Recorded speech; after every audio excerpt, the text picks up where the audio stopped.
हरिओम सदगुरुदेव भगवान की जय। जैसा कि सच को आँच नहीं, झूठे को पैर नहीं, बापूजी अपने वक्त सत्संगों में और जेल से बोलते रहे कि बापूजी कि सच को आँच नहीं, झूठे को पैर नहीं। तो आज षड्यंत्रकारी सरकार, आज पोल एकदम खुल गई है कि तुषार मिश्रा जैसे अधिवक्ता को सरकार ने खड़ा करके दलीलें दिलाया कि बापूजी बाहर विदेश चले जाएंगे। बापूजी जो है मतलब बापूजी षड्यंत्रकारी हैं। उनकी वक्तव्यों में इतना मतलब घबराहट थी सरकार की, वो एकदम सरकार की पूरी मतलब सरकार ने जितना प्लांटेड करके उनको भेजा था, जितना सिखा कर भेजा था, उन्होंने सारी दलीलें अपनी रखी। लेकिन न्यायपालिका जज सब जो है समझदार हैं, जानते हैं कि न्याय इतने झूठे केस में सही संत को आज 12 साल से प्रताड़ित किया जा रहा है। तो ये सरकार की चली चाल, समझी बूझी चाल थी, जिसमें सरकार फेल हुई। और मैंने पहले भी बोला था अपने यूट्यूब पर कि सरकार भी चाहकर और जो षड्यंत्रकारी हैं, दोनों लोग चाहकर भी बापू को जेल में नहीं रख सकते, क्योंकि बापू कोई साधारण मानव नहीं है। बापू परिवर्तन करने के लिए जग में आए हैं और परिवर्तन करके ही जाएंगे। हमारे परम पूज्य संत श्री आसाराम बापू जी सर्वसमर्थ संत हैं।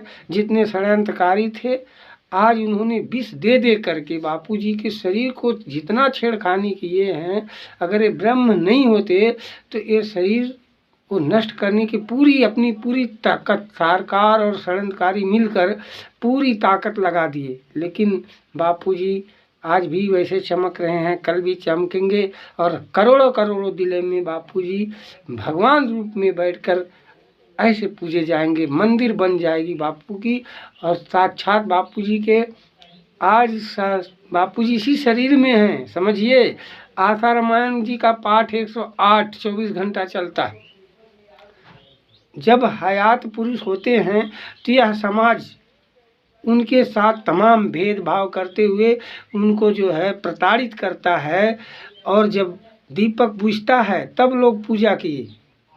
जैसे से जो है देखिए कबीरदास जी, तुलसीदास, किसको नहीं सताया गया, भगवान बुद्ध जो है, नानक देव, सबको इन्होंने प्रताड़ित किए और बाद में पूजे गए। लेकिन हमारे परम पूज्य संत श्री आसाराम बापू जी अभी शरीर से हैं, तभी उनका 24 घंटा का श्री आसाराम रामायण पाठ चल रहा है।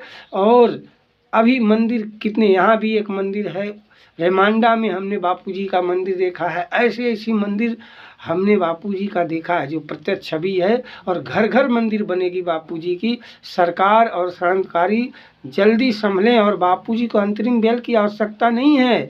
बापूजी निर्दोष बड़ी हाथ जोड़ते हुए, यहाँ की सरकार जो चाह रही है तुषार मिश्रा को जो खड़ी की है, वो हाथ जोड़ते हुए बापूजी के चरणों में नतमस्तक होकर क्षमा याचना मांगनी चाहिए।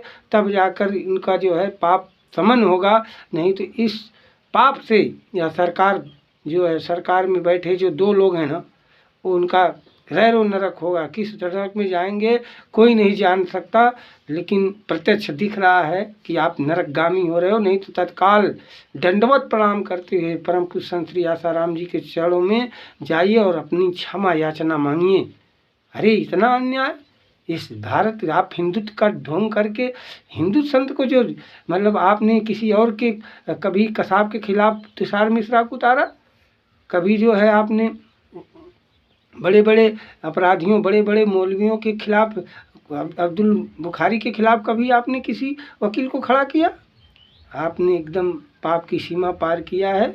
तो आप समझिए, आज न्यायपालिका ने जो 2 महीना का अंतरिम जमानत बापूजी को दी है, मैं तो न्यायपालिका को साधुवाद करता हूं कि कम से कम अभी आप न्यायपालिका न्याय के लिए जानी जाती है, कम से कम आप लोगों ने कुछ सुधार किया जिससे लोगों को विश्वास बना रहे।